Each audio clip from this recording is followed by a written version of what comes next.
এই রত্ন পাইছি, কোনটা ভালো হয় আপনি আপনার ইচ্ছা মতো তেমনটাই করবেন।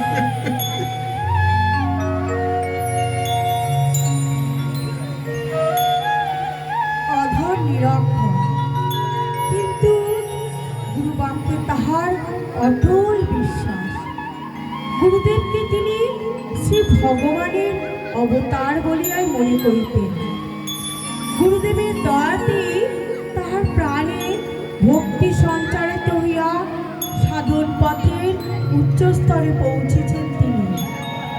স্বামী স্ত্রী দুইজনেই ভক্ত, তাহারা সংসারী, কিন্তু তাহাদের কোনো সন্তান ছিল না।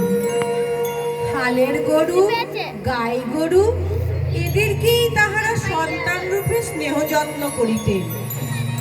এই রূপ না হইলে কি আর ভগবানের কৃপা লাভ হয়? হে গুরু হে